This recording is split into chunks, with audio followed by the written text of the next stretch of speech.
South Africa, like many nations, has long viewed homelessness as an inevitable fact of modern life, but the coronavirus epidemic is offering an unexpected chance to give those on the streets a roof over their heads.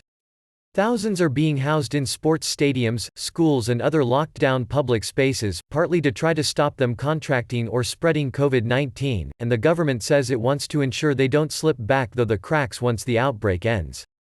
Yet not everyone thinks they will do better in the shelters the state has provided, with some saying what they are being offered is scarcely better than sleeping rough and others concerned the makeshift accommodation could become breeding grounds for infection.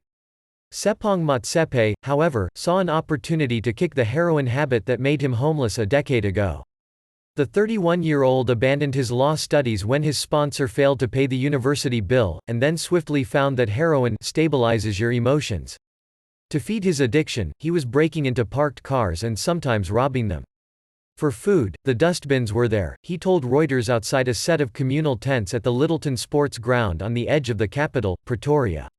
Many of his friends died of overdoses, HIV, or tuberculosis (TB), but Motsepe is now on state-provided methadone, a common heroin substitute. "I see there are aspects of my life I need to change. I want to go back to my studies," he said. He is one of around 15,000 people the Social Development Ministry is housing in Gauteng, which covers both Pretoria and Johannesburg. Up to 2,000 others are in shelters in Cape Town. All had been screened for the coronavirus, authorities said, and Tabiso Halongwane, ministry spokesman in Gauteng, said the province was rolling out testing. Meanwhile, beds in shelters were being kept 1 meter (3 feet) apart and hundreds of bottles of hand sanitizer had been provided.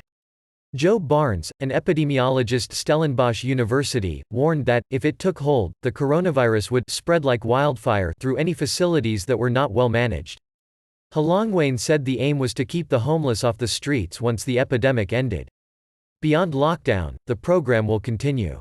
Social workers are on board, to reunite them with their families, he said. Some may leave the program well before then. At Strandfontein Sports Ground in Cape Town, where huge, white tarpaulin marquee tents house around 1,500, some complained last week of cramped conditions and inadequate food.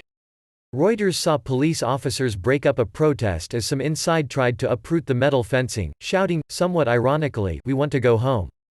If I have a chance I will run away from this place," said Marco Brown, 35, one of the people at the camp who used to bivouac under a bridge, adding he had received nothing to eat by 3 p.m. Cape Town Council said that, after some initial challenges, services at Strandfontein were improving by the day.